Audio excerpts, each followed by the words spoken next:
Hello दोस्तों इस video में हम लोग बहुत ही महत्वपूर्ण चीज़ को समझेंगे। द्रव्यमान क्या होता है और भार क्या होता है। द्रव्यमान और भार पर जितने भी प्रश्न पूछे गए हैं उन सारे प्रश्नों को करेंगे और उसके साथ साथ इससे जो कॉन्सेप्ट जुड़ा हुआ है उसको भी हम लोग करेंगे। तो चलिए हम लोग समझते हैं और देखते हैं द्रव्यमान क्या होता है और भार क्या होता है। दोस्तों कोई भी वस्तु अगर है तो उससे दो चीज़ जुड़ा होता है, एक होता है उसका द्रव्यमान और एक होता है उसका भार। अब दोनों में अंतर क्या है तो देखिए, किसी वस्तु में अगर हम द्रव्यमान की बात करेंगे तो मतलब हो जाएगा उस वस्तु में कितना द्रव है, मतलब उस वस्तु में कितना मटेरियल है। उस वस्तु में जितना मटेरियल होगा, जितना द्रव होगा, मतलब उसके अंदर कितना माल भरा हुआ है, उसको हम लोग बोलते हैं वस्तु का क्या बोलते हैं, द्रव्यमान बोलते हैं। ठीक है। और दूसरा होता है दोस्तों भार। तो पहले द्रव्यमान को अच्छा से हम लोग समझ लेते हैं। ठीक है। तो किसी वस्तु के अंदर कितना माल भरा हुआ है या कितना उसके अंदर मटेरियल भरा हुआ है, द्रव भरा हुआ है, उसको हम लोग क्या बोलेंगे, द्रव्यमान बोलेंगे। तो जो भी द्रव्यमान है किसी बॉडी में, किसी वस्तु में, उसको आप कहीं पे भी ले जाएगा तो उसके द्रव्यमान में कोई बदलाव नहीं आएगा। जैसे हम लोग का जो शरीर है वो चांद पर चले जाइए या किसी भी ग्रह पे चले जाइए, जैसा आप हैं वैसा ही आप रहिएगा। ठीक है। ये नहीं जी आप चांद पे चले जाएगा या दूसरे ग्रह पे चले जाएगा तो आपका आकार में या आपका आयतन में कोई कमी आ जाएगा। ना आपका आयतन बदलेगा ना ही आपका कोई आकार बदलेगा। बात समझ रहे।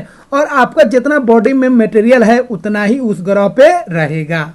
तो द्रव्यमान जो होता है दोस्तों वो नहीं बदलता है। द्रव्यमान का मतलब ये होता है किसी वस्तु में कितना मटेरियल है, कितना उसके अंदर माल है। बात समझ गए। अब एक होता है भार। बात समझ गए। एक होता है भार। भार जो होता है कोई वस्तु पर, ठीक है, किसी वस्तु पर किसी पिंड के द्वारा कितना बल लग रहा है, उस बल को बोलते हैं भार। तो भार एक तरह का बल हो गया। वो बल कौन लगाएगा तो पृथ्वी जैसा जो पिंड होगा वो लगाएगा। जैसे पृथ्वी लगाएगा, पृथ्वी पर अगर है तो पृथ्वी लगाएगा, चांद पर अगर है तो चांद लगाएगा, मार्स पर अगर है तो मार्स लगाएगा। जिस ग्रह पर रहिएगा या जिस उपग्रह पर रहिएगा वह आपके ऊपर एक क्या लगाएगा, बल लगाएगा और उस बल से आपको क्या करेगा, आकर्षित करेगा। उसी आकर्षित बल को हम लोग क्या बोलेंगे, भार बोलेंगे। ठीक है। तो जिस ग्रह पर रहिएगा उसका अलग अलग आकर्षित बल होगा, इसीलिए हर एक ग्रह पर आपका जो भार होगा अलग अलग होगा, क्योंकि आकर्षण बल बदल रहा है। तो आकर्षण बल पर निर्भर करेगा आपका भार। तो भार हो गया एक आकर्षण बल। ठीक है। तो पृथ्वी जिस आकर्षण बल से आपको खींच रहा है, जिस गुरुत्वीय बल से आपको खींच रहा है, उस बल को हम लोग बोलेंगे, क्या बोलेंगे, भार बोलेंगे। क्लियर हुआ। तो भार चंद्रमा पे कुछ और होगा, पृथ्वी पे कुछ और होगा, ठीक है, शनि पे कुछ और होगा। अलग अलग ग्रह और अलग अलग उपग्रह पे अलग अलग होगा। वो भी पृथ्वी के अगर अलग अलग जगह पे जाइएगा तो वहां पे भी भार बदलेगा, क्योंकि गुरुत्वीय बल हर एक जगह समान नहीं होता है। क्लियर हुआ। तो दोस्तों यहाँ पे हम लिख चुके हैं द्रव्यमान जो होता है दोस्तों किसी वस्तु में द्रव की मात्रा को हम लोग क्या बोलते हैं, द्रव्यमान बोलते हैं। और इसका मान हर जगह क्या होता है, निश्चित होता है। इधर हम लोग भार में लिख चुके हैं किसी वस्तु पर पृथ्वी या कोई भी पिंड द्वारा जो बल लगता है उसी बल को हम लोग क्या बोलते हैं, गुरुत्वीय बल। और ये जो बल लगता है उसी को हम लोग क्या बोलेंगे, भार बोलेंगे। ठीक है। और इसका मान जो होता है दोस्तों हर एक जगह भिन्न होगा। तो भार का मान निश्चित नहीं होगा, अलग अलग ग्रह पे अलग अलग होगा, क्योंकि भार का मतलब होता है आकर्षण बल।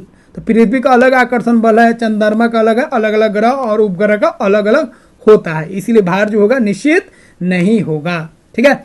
और भार का फॉर्मूला भी है जो आगे आपको बताएंगे। भार का फॉर्मूला आप जानते हैं, मास गुने ग्रेविटी। जी हो गया आपका छोटा ग्रेविटी, जिसको हम लोग गुरुत्व जनित त्वरण भी बोलते हैं। ठीक है, एक्सेलरेशन ड्यू टू ग्रेविटी। अब दोस्तों कुछ पॉइंट को हम लोग ध्यान रखेंगे। ठीक है।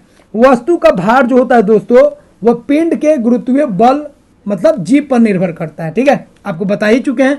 अलग अलग पिंड का जो गुरुत्वीय बल होगा, जो आकर्षण बल होगा, उसी को हम लोग गुरुत्वीय बल बोलते हैं। तो अलग अलग ग्रह का, अलग अलग उपग्रह का अलग अलग गुरुत्वीय बल होता है और इसी पर वस्तु का भार निर्भर करेगा।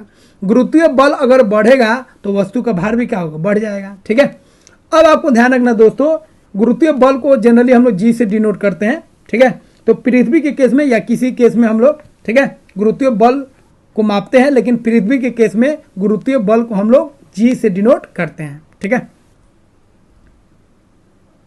अब देखिए जी और गुरुत्वीय बल क्या होता है। गुरुत्वीय बल आकर्षण बल हो गया।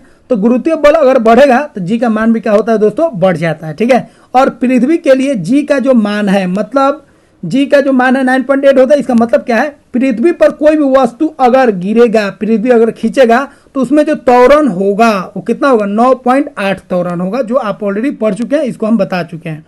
तो जी क्या होता है अगर आप नहीं जानते हैं तो डिस्क्रिप्शन में उसका लिंक दिया गया है, वहां पे हम चर्चा कर चुके हैं जी क्या होता है और इसका मान क्या होता है, कैसे बदलता है, कैसे घटता है, सब चीज बता चुके हैं, उसको आप देख लीजिएगा।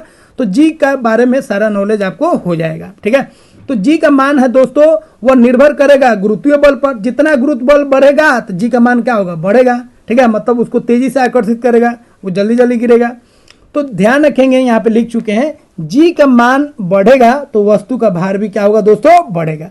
तो हम लोग जी से रिलेट करेंगे वस्तु के भार को। ठीक है, अब ध्यान रखना है जी का मतलब होता है गुरुत्व जनित त्वरण, एक तरह का त्वरण होता है, और इसी जी पे डिपेंड करेगा कौन, भार। क्योंकि भार का फॉर्मूला हो गया दोस्तों क्या, मास इंटू ग्रेविटी, जो यहाँ पे लिख चुके हैं। ठीक है, तो भार का जो सूत्र होता है W बराबर क्या होता है, मास इंटू ग्रेविटी। तो मास जो है, द्रव्यमान जो है, ये तो निश्चित है, ये क्या है, निश्चित है। लेकिन जी जो है निश्चित नहीं है, अलग अलग ग्रह का अलग अलग जी का मान होगा। तो जी का मान अगर बढ़ेगा, यहाँ पे देख लीजिए, ठीक है, जी का मान अगर बढ़ेगा तो भार भी बढ़ेगा, जी का मान अगर घटेगा तो भार भी क्या हो जाएगा, घट जाएगा। ठीक है, तो दोस्तों ध्यान रखेंगे, वेट बढ़ेगा कब, जब जी का मान बढ़ेगा, और जी का मान अगर कम होगा तो वेट भी क्या होगा, कम होगा, जिसको हम लोग भार बोलते हैं। इस फॉर्मूला को आपको ध्यान में रखना है, क्योंकि जी से ही रिलेट करेंगे वस्तु के भार को, द्रव्यमान में कोई अंतर नहीं रहेगा। चलिए, अब कुछ पॉइंट को आप लोग ध्यान रखेंगे। तो पॉइंट क्या है, पृथ्वी पर अलग अलग हम लोग स्थिति लिए हैं। ठीक है, और उस पर जी का मान देख रहे हैं, और उसी के अनुसार हम लोग भार का मान देख रहे हैं। ठीक है, यहाँ पे ऑलरेडी आपको लिख चुके हैं। ठीक है, अगर वेट बढ़ेगा मतलब जी बढ़ा तो वेट भी बढ़ेगा, भार बढ़ेगा, और जी कम होगा तो भार जो होगा, वेट जो होगा वो भी कम हो जाएगा। ठीक है, अब देखिए पृथ्वी पर अगर हम बात करेंगे ध्रुव पर, तो ध्रुव पर क्या होता है, ध्रुव पर जी का मान क्या होता है, अधिकतम होता है। ठीक है, क्या कि वहां पे दूरी कम हो जाता है, तो ध्रुव पर जी का मान अधिकतम होता है, इसीलिए भार भी क्या हो जाएगा, अधिकतम हो जाएगा। विषुवत रेखा पर जी का मान क्या होता है, न्यूनतम होता है, इसीलिए भार भी क्या हो जाएगा, न्यूनतम हो जाएगा। अगर पृथ्वी जो है, पृथ्वी का जो घूर्णन गति है, जिस स्पीड से वो घूम रहा है, अगर उसको हम बढ़ा देते हैं तो जी का मान क्या हो जाता है, कम हो जाता है, और इसलिए भार भी क्या हो जाएगा, कम हो जाएगा। उसके बाद घूर्णन गति अगर हम घटा देते हैं, पृथ्वी का अगर घूर्णन गति घट जाए, ऐसा होता नहीं है लेकिन मान लीजिए अगर घट जाए तो जी का मान क्या होगा दोस्तों, बढ़ जाएगा। ठीक है, और जी का मान बढ़ने के साथ आप ऑलरेडी देख चुके हैं भार भी क्या होगा, बढ़ जाएगा। ठीक है, क्या जी जैसे परिवर्तित करेगा वैसे ही भार में भी परिवर्तन होगा। समझ गए? तो दोस्तों आपको यह बात समझ में आ गया होगा, जी पर ही निर्भर करेगा किसी वस्तु का भार। जिस ग्रह का उपग्रह का जी का मान अधिक होगा उसका भार भी उतना ही अधिक होगा। ठीक है, और आपको मालूम होगा जो पृथ्वी का दोस्तों जो जी होता है, पृथ्वी का जो गुरुत्वीय बल होता है वह 6 गुना होता है किसके, चांद के। चांद का जो ठीक है गुरुत्वीय बल होगा, जो जी का मान होगा उससे 6 गुना होगा किसका, पृथ्वी का। मतलब अगर पृथ्वी पे किसी वस्तु का भार 6 न्यूटन है, ठीक है, क्या है, 6 न्यूटन, तो चांद पर उसका भार हो जाएगा 1 न्यूटन। दोस्तों ध्यान रखेंगे, भार का जो यूनिट होता है, भार का उसका यूनिट क्या होता है, भार एक तरह का बल हो गया, और बल का यूनिट क्या होता है, न्यूटन, इसीलिए इसका जो यूनिट होगा वह क्या होगा, न्यूटन होगा, ध्यान रखेंगे। ठीक है, और जबकि इसका जो यूनिट होगा, याद रखेंगे, इसका यूनिट हो जाएगा न्यूटन, जिसको एन से डिनोट करेंगे, और द्रव्यमान का जो यूनिट होगा वो हो जाएगा केजी। ठीक है, अब फिजिक्स में अंतर करते हैं, केमिस्ट्री में दोनों को सेम लेके चलते हैं, लेकिन फिजिक्स में बहुत अंतर होता है और इस पर क्वेश्चन पूछा जाता है। तो ये क्लियर हो गया जे किसी वस्तु का भार क्या होता है और द्रव्यमान क्या होता है। ठीक है, समझ गया, पृथ्वी से 6 गुना ठीक है कम होगा चांद पर, मतलब पृथ्वी का जो गुरुत्वाकर्षण बल होगा वह चांद से को गुना होगा, 6 गुना होगा। ठीक है, अब कुछ बिंदुओं को दोस्तों ध्यान रखेंगे जहां से बार बार प्रश्न पूछा जाता है, उसको हम लोग वन लाइनर में लिख दिए जिससे आप आसानी से समझ सकते हैं। ठीक है, तो ये जितना भी वन लाइनर पूछा दोस्तों, इस सारा क्वेश्चन है, सब पे क्वेश्चन पूछा गया है। एक एक पॉइंट को हम लोग देखते हैं, और थ्योरी ऑलरेडी हम लोग पढ़ चुके हैं, इसीलिए यह आपको आराम से समझ में आ जाएगा। तो दोस्तों पहला पॉइंट है, किसी पिंड या मानव शरीर का जो भार होता है कहां पर अधिकतम होगा, तो दोस्तों बता चुके हैं ध्रुवों पर क्या होगा, अधिकतम होगा। ध्रुवों पर जी का मान अधिक होता है, इसीलिए ध्रुवों पर किसी पिंड या मानव शरीर जो भी हो उसका भार क्या होगा, अधिक होगा। ठीक है। दूसरा पॉइंट है, यदि पृथ्वी का गुरुत्वाकर्षण बल अचानक लुप्त हो जाए तो क्या होगा। अब दोस्तों अगर गुरुत्वाकर्षण बल ही खत्म हो जाएगा तो जी का मान 0 आ जाएगा, और भार जो होता है किस पे डिपेंड करेगा, जी पे डिपेंड करेगा। जी जब 0 आ जाएगा गुरुत्वाकर्षण बल खत्म होने की वजह से, तो जी का मान 0 हो जाएगा, तो वेट भी क्या हो जाएगा, 0 हो जाएगा। इसका मतलब वस्तु का भार क्या हो जाएगा, 0 हो जाएगा। लेकिन जो द्रव्यमान है, ठीक है, जो द्रव्यमान है उसमें कोई परिवर्तन नहीं रहेगा, क्योंकि वस्तु का जो मात्रा है, वस्तु का जो मटेरियल है वो तो नहीं बदलेगा ना, उसका भार बदलेगा, लेकिन द्रव्यमान नहीं बदलेगा, आपको ऑलरेडी बता चुके हैं। अगला है दोस्तों भारहीनता क्या होता है। दोस्तों भारहीनता का मतलब होता है गुरुत्वाकर्षण का जो मान है वो क्या हो जाए, 0 हो जाए। तो गुरुत्वाकर्षण अगर किसी पिंड पर 0 हो जाता है, इसका मतलब वहां पे कैसा स्थिति है, भारहीनता है। ठीक है, मतलब इसमें जी का मान क्या होता है, 0 हो जाता है। अगला प्रश्न है, जब कोई वस्तु ऊपर से गिराई जाती है तो क्या होगा। अगर कोई वस्तु अगर आप ऊपर से गिरा रहे हैं तो उसके भार में क्या परिवर्तन होगा, तो उसके भार में कोई परिवर्तन नहीं होगा, ध्यान रखना है। क्योंकि दोस्तों जब वस्तु को गिराएगा तो वस्तु का जो भार है वो m इंटू जी पे डिपेंड करता है, मास तो स्थिर है और जी भी स्थिर है, तो कोई फर्क नहीं पड़ेगा। ठीक है। उसके बाद दोस्तों ध्यान रखेंगे भारहीनता की अवस्था में एक मोमबत्ती की ज्वाला को आकार क्या होता है। ठीक है, मोमबत्ती अगर जल रहा है और भारहीनता हो जाए, जी का मान 0 हो जाए, तो उसके ज्वाला का जो आकार है, जो जलने वाला जो एरिया है, उसके आकार में क्या फर्क पड़ेगा, तो कोई फर्क नहीं पड़ेगा। तो दोस्तों बहुत सारा ऐसा चीज होता है जिसपे गुरुत्वाकर्षण बल काम नहीं करता है। ठीक है, और कोई चीज जल रहा है, ठीक है, उसका जो ज्वाला है, ठीक है, उस पे गुरुत्वाकर्षण बल काम नहीं करेगा। तो बहुत सारा ऐसा चीज होता है जिस पे गुरुत्वाकर्षण बल काम नहीं करता है। ठीक है, इसीलिए उसके आकार में कोई फर्क नहीं पड़ेगा, जो आकार था वही आकार रहेगा। अगला है, जब किसी वस्तु को पृथ्वी से चंद्रमा पर ले जाया जाता है तो क्या होगा। ऑलरेडी आपको बता चुके हैं दोस्तों, उसके भार में क्या हो जाएगा, कमी हो जाएगा, क्योंकि जी का मान कम हो जाता है, गुरुत्वीय बल का मान कम हो जाता है, और कितना कम होता है, 1/6 कम हो जाता है। ठीक है, अगर किसी वस्तु का, ठीक है, अगर मान लीजिए कितना भार है, 36 न्यूटन यहाँ पे भार है, कहाँ पर, पृथ्वी पर, तो वहां पे कितना हो जाएगा, 6 से भागा कर दीजिए, 6 न्यूटन हो जाएगा। अगला है, जब कुएं से पानी की बाल्टी को ऊपर खींचते हैं तो क्या होता है। तो नीचे जब पानी के अंदर बाल्टी रहेगा तो बाल्टी आपको हल्का लगेगा, लेकिन जैसे ही पानी के ऊपर आप ले आइएगा बाल्टी को, तो बाल्टी आपको क्या लगेगा, भारी लगेगा।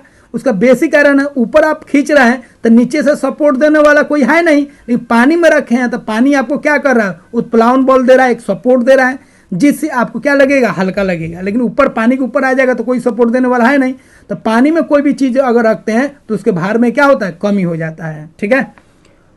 अगला है, एक पिंड का अधिकतम भार किस में होगा। यह बहुत ही अच्छा क्वेश्चन है दोस्तों। देखिए, अगर हल्का चीज में रख रहे हैं, ठीक है, तो किसी पिंड का जो भार होगा उसमें कम कमी होगा। अगर भारी चीज में रख रहे हैं तो उसके भार में ज्यादा कमी होगा। ठीक है, तो किस में, हाइड्रोजन में भार क्या होगा, कम होगा, इसीलिए इसमें भार क्या होगा, अधिक होगा। और जल, इस चारों में देखिएगा तो जल का जो भार है अधिक है। तो जल में अगर किसी चीज को रखिएगा और हाइड्रोजन में किसी चीज को रखिएगा तो उसके भार में किसमें ज्यादा कमी आएगा, तो जल में ज्यादा कमी आएगा, कहीं जल ज्यादा बल लगाएगा, भारी है। ठीक है, लेकिन हाइड्रोजन में रखिए तो हाइड्रोजन कम बल लगाएगा। तो जो हल्का होगा वो कम बल लगाएगा, जो भारी होगा वो ज्यादा बल लगाएगा, और कोई द्रव या गैस जितना बल लगाएगा भार में उतना ही कमी आ जाएगा। मतलब यहाँ पे उत्प्लावन बल जो आपको बताए थे वह थ्योरी यहाँ पे काम करेगा। तो हाइड्रोजन में अगर कोई पदार्थ रख रहे हैं 10 किलो का तो 9 kg का होगा। अगर जल में रखिएगा 10 किलो का पदार्थ, ठीक है, तो उसके भार में कमी आ जाएगा, वो 8 kg का या 7 kg का दिखेगा। ठीक है, तो दोस्तों आशा करते हैं यह जो भी कॉन्सेप्ट बताए हैं भार से रिलेटेड और द्रव्यमान से रिलेटेड, यह आपको समझ में आया होगा। ठीक है, तो मिलते हैं दोस्तों अगले वीडियो में। अगर दोस्तों आप इस तरह के और भी कॉन्सेप्ट चाहते हैं तो इस चैनल को सब्सक्राइब कीजिए, वीडियो को लाइक कीजिए। यहाँ पे आपको साइंस से रिलेटेड हर एक कॉन्सेप्ट थ्योरी यहाँ पे दिया जाएगा, जिससे आपका साइंस का लेवल बहुत ही बेस्ट होगा। तो मिलते हैं दोस्तों अगले वीडियो में इस तरह के एक और महत्वपूर्ण टॉपिक के साथ।